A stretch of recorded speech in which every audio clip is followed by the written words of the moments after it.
naa en attendant enquête bi di jàll cautionnement baa nga ne suñ ma daanelee ngeen jël suñ ma daanelul condamné wuñ ma ngeen remboursé ma suma yëf mais bu dee justice boo xam ne nii non dama lay wax c'est-à-dire c'est une justice qui est dans la sérénité dans la lucidité dans la justesse parce que justice sans justesse des mesures c'est une injustice bu doon ci justice bu baax la ñu nekk boo xam ne nii dafay jël humanité ak ngor ak dignité qui caractérise notre république teg ko seen kanam balaa ñuy àtte jàpp naa ne Mansour Faye Moustapha Diop ak ñeneen ñi nga xam ne liwuma leen te ñu bari mais amuñu woon benn seconde bu ñuy dem ci mais maître foofu noonu tamit. ma jëlaat beneen exemple. ma rebondir foofu rek très rapidement parce que am na loo xam ne aussi il faut ñu tenir que compte. parce que c'est pas forcé que da ngay cautionner rek que juge bi daf la koy accepter aussi loolu ci prérogative am la. je suis d'accord. ok mais da ko war a am fu mu ko teg. allez-y. dafa war a fu mu ko teg. day wax ne kii même bu dee cautionné na gis naa ko mu def ay tentatives pour daw parce que juge aussi c'est pas de l'arbitraire hein. sa décision bi ngay àtte da nga ko war a jox nit ñi ñu xam ne yow sa décision bi ci lii ak lii la fondé même suñu d'accordul sax au moins mu am motif donc dama ne lu yenu maanaa ñëpp xam nañ ko trouble à l'ordre public mënatoo ko waxati parce que bu dee droit la ñuy def aussi parce que boo nee trouble à l'ordre public mooy kon kii moo doon le trouble à l'ordre public bu yàgg pourquoi muy xaar bañ koy yow ci juge bi muy trouble à l'ordre public boo waxee aussi wooy parce que wooy dafay bañ dañuy bañ vérité bi bañ a feeñ mu soudoyer ay témoins wala nangam na mais bu ko doon def na ko bu yàgg les enquêtes ne datent pas d'aujourd'hui c'est un rapport de 2022 avec des enquêtes de police de 2023 donc loolu ñuy wax dafa taxawul. mais est-ce que kaaw Moustapha Diop moom aussi ni mu communiquer est-ce que moom aussi permettrewul sax ñu jàpp ni loolu moo am. communiquer ci parce que dégg nañ ko ci biir kàddoom bi mu nekkee ci plénière bi mu ne man li ngeen may toppee daanaka bëriwul am na ñoo xam ne ñu ngi ak 500 milliards pourquoi ngeen choisir ma moom dem na ba wax loolu. non mais c'est des propos yoo xam ne quand même c'est suspect. mais léegi non attendez gis nga justice du doxee noonu c'est pas parce que Moustapha Diop dans une communication supposée a été maladroit c'est possible c'est son droit le plus absolu d'être maladroit d'être inconséquent d'être fou d'être voilà mais loolu duñ ci jàpp nit. et à rappeler que moom ñaari dossier la am. dafa ne loolu duñ ci jàpp nit c'est-à-dire que la muy wax naan ay lu tax ngeen bàyyi jàpp na leen di ma parce que c'est quelqu'un qui a mal dans sa chair aussi parce que nit la voilà am na loo xam ne bu ñu la ko accusé tu peux être maladroit tu peux être frustré ça peut te pousser à faire de mauvaises communications ou des communications maladroites mais li ñuy wax concrètement c'est-à-dire que dossier bii lan lañ ko ci war a toppee loolu la ñu war a xool c'est pas parce que kii daf ma neex wala mbaxane bi daf koy tagal wala dafa réew wala yooyu non ça importe peu dossier lañ lay toppee concrètement dañu war a wax ci dossier bii lan moo fi nekk lu war a dóor xale. donc da nga jàpp ne dossier bi li ñu wax ne moom lañ koy toppee c'est pas le cas. c'est vraiment avoir beaucoup de salive que de répéter que c'est une commande politique qui a été froidement exécutée par une machine judiciaire anachronique. mais est-ce que mën nañu wax waxu commande politique maître parce que déglu nga procureur yi bi ñu génnee def seen conférence de presse nee na ñoom li ñuy lijjanti mooy nu alalu réew mi dellu c'est pas pour emprisonner des personnes. donc ils ont dit une chose et son contraire. loolu wax nañ ko non ils ont dit une chose et son contraire non mais non attendez c'est-à-dire que on ne peut pas être l'avocat du diable bu dee ñoom loolu rek moo leen intéressé en l'état actuel du dossier nekk guñ ci phase de recouvrement on est dans une phase d'instruction. Qui présente des garanties de représentation waruñu fi nekk di xool naan way c'est-à-dire que nangam non yooyu sax ay waxu yu kenn xamul la. Deuxièmement, il faut se poser la question pourquoi les procureurs ne sortent que sur des dossiers politiques parce que nga leen dégg crime am fii wala nangam ñu génn wax mais loolu lañ leen di xaaree ci yooyu lañ leen di xaar ci agression yi am ci problème yi am on a un jeune Fallou xaw ma nan bërka démb c'est l'émoi national du dëgg. d'ailleurs moom procès dañ ko ci yooyu la ñuy xaar nit ñi ci ñooyu lañ leen di xaar pour rassurer les populations sur la posture du parquet sur yooyu mais bu ñu génnee rek politique la bu ñu génnee comme politique rek ay tax mais jàppoon ne aussi wàllum reddition des comptes Sénégal yëpp la concerne. moi je vous dis encore une fois la reddition des comptes mooy la joxoon nañ la fu mu toll ak yow boo nee lii nga ma joxoon fii la toll mu ngi nii mais reddition des comptes bi mat na lu dëgg reddition des comptes c'est pas di dem au-delà des comptes pour xool lan ngay xool yi la Cour des comptes a fait la reddition des comptes dans le rapport.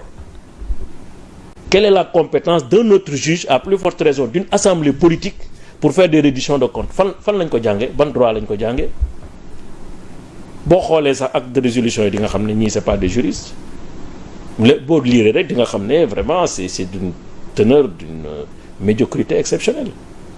Donc il faut que nit ñi xam ne yi ñuy def nii day tàddeel dëkk bi.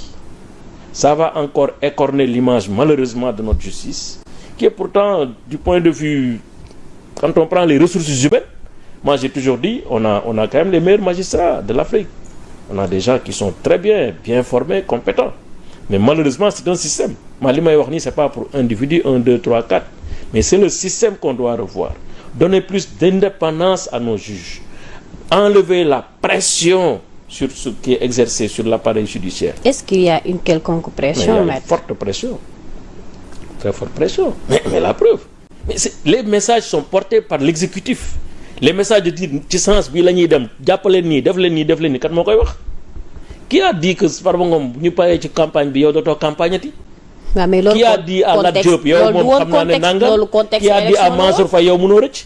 mais loolu du woon contexte élection mais contexte politique nag xam nga li may wax suñu lay jiiñ dëmm ñu baal ma ci wax ji ñu fekk la ak ngay seeñu tànku gone mais danañ ne kii li muy def du baax. mais maître foofu noonu gis nañ quand même gis nañ ne le cas de Farba moom bi coow li jógee gis nañu ne carrément que ni génnee na lu tolloog 400 et quelques milliards teg ko ci table bi. C'est pas Farba, vous vous trompez madame.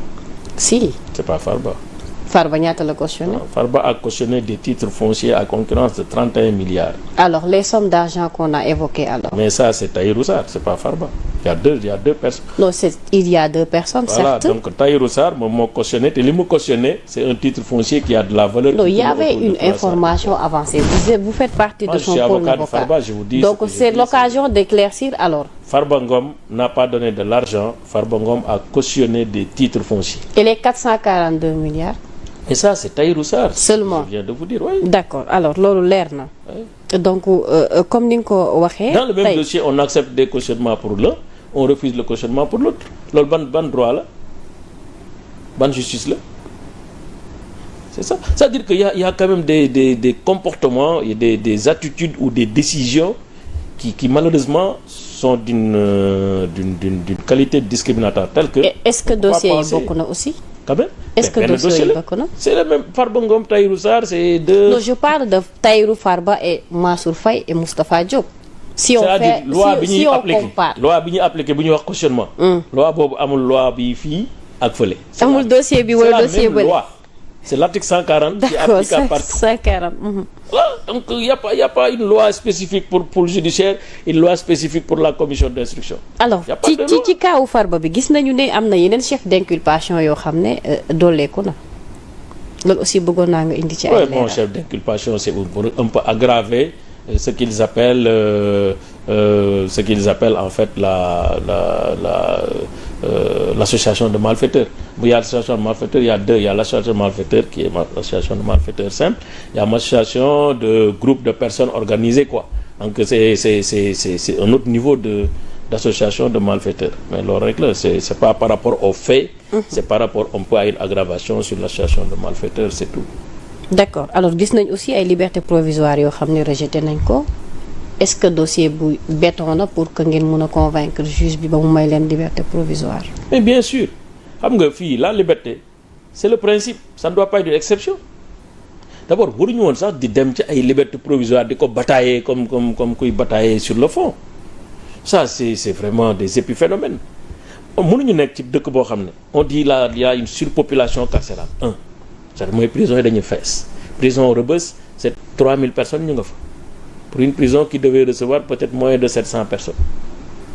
Alors nga am politique pénale boo xam ne déjà en 2020-2021 je pense il y a une loi qui est venue aménager la détention pour dire aux juges attention maintenant vraiment il faut qu'on arrête tout le temps de détention provisoire de manière automatique ça n'a pas de sens. Ça n'a pas de sens dañuy def détention parce que simplement kii bon suñ ko génnee fii li ñu ko tere nii mën na ko dem defaati léegi donc loolu effectivement ça peut être constitutif de trouble à l'ordre public. Kii c'est un récidiviste mais nañ ko sursis mais on voit que bon déjà et cetera donc il faut quand même qu'on mette le niveau de sanction à un certain niveau avant la lettre.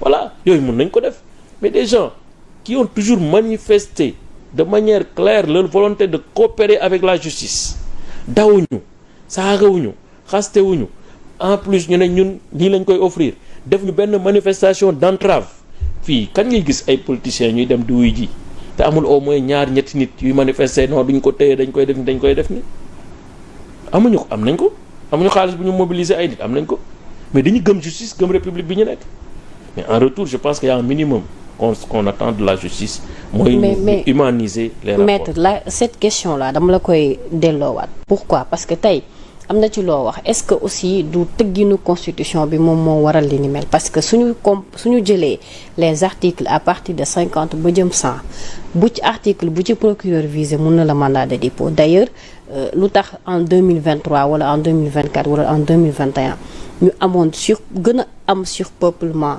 ci prison yi loolu aussi bokkoon na ci donc est-ce que du textes yu obsolètes wala textes yu ñu war a réformer aussi amu ci une part de responsabilité. D'abord infraction yi may wax nii ça n'a rien à voir ak infraction yi ngay wax d'abord ça c'est un. non moi je parle pas des infractions. Non mais c'est les infractions qui justifient mais juste li nga expliquer que ni tey surpeuplement bi nga xam ne am na ci kaso yi ainsi de suite donc moo tax ma la est-ce que d'une part. loolu ça dépasse les événements yi ngay wax c'est-à-dire kaso yi déjà dañu feesoon.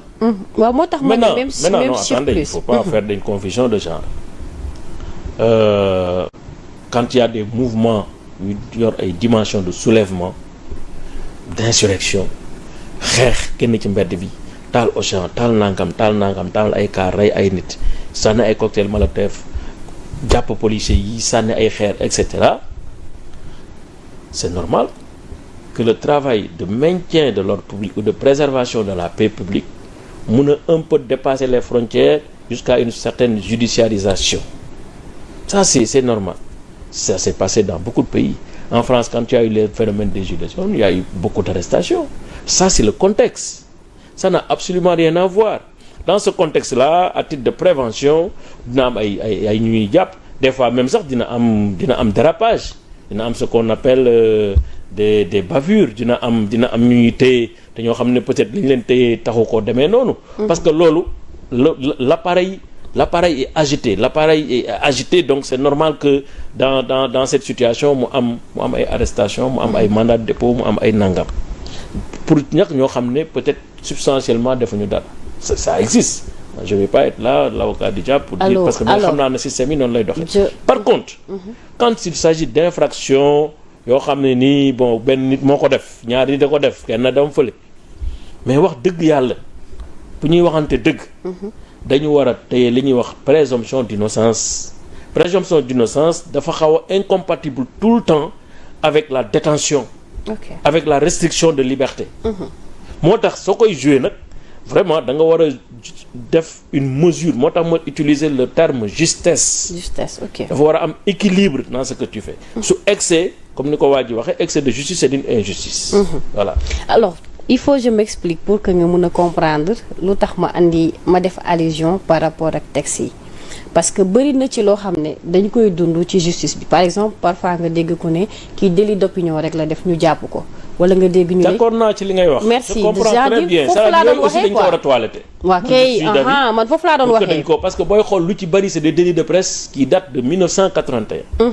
1800 d'ailleurs 81. dañ ko emprunté de la législation française mooy tout ce qu'on appelle offense au chef de l'État division de fausses nouvelles et cetera mooy. d'ailleurs yooyu fi nekk nii di